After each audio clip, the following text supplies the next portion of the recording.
తొలిసారి ప్రధానిగా బాధ్యతలు తీసుకున్నప్పటి నుంచి ఇప్పటి వరకు మొత్తం 78 దేశాల్లో పర్యటించి కొత్త చరిత్ర లిఖించారు నరేంద్ర మోదీ.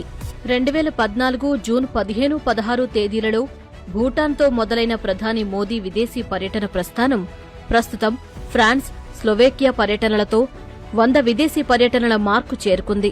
2014లో మొదటి హయాంలో 49 సార్లు విదేశీ పర్యటనలు చేశారు. రెండో హయాంలో 27 పర్యటనలు చేసినట్లు అధికారిక గణాంకాలు చెబుతున్నాయి.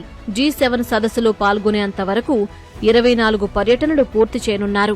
100 మార్కును అందుకోవడమే కాదు, ఇది వరకు భారతదేశ ప్రధానులెవరూ వెళ్లని దేశాల్లో కూడా పర్యటించి ప్రత్యేకత చాటుకున్నారు. పర్యటనల్లో భాగంగా దౌత్యపరమైన సంబంధాల బలోపేతంపై దృష్టి పెట్టారు ప్రధాని. పొరుగు దేశాల్లో పర్యటించినప్పుడు సరిహద్దు భద్రత, ప్రాంతీయ స్థిరత్వంపై ఆయా దేశాధినేతలతో చర్చించారు. 2014 నుంచి ఆయా దేశాల్లో అధినేతలు మారుతున్నప్పటికీ వారందరితోనూ సత్సంబంధాలు కొనసాగించారు. ఆగ్నేయాసియా దేశాలతో వాణిజ్య, సాంస్కృతిక, రక్షణ సంబంధాలు బలోపేతం చేశారు.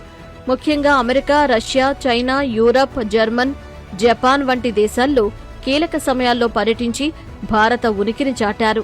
ఇలా ప్రపంచవ్యాప్తంగా పర్యటించి భారత్ అన్ని రంగాల్లో వృద్ధి చెందేలా కృషి చేశారు. మోదీ పర్యటనల కారణంగా భారత్కి గ్లోబల్ కంపెనీల రాక పెరిగిందని నిపుణులు చెబుతున్నారు.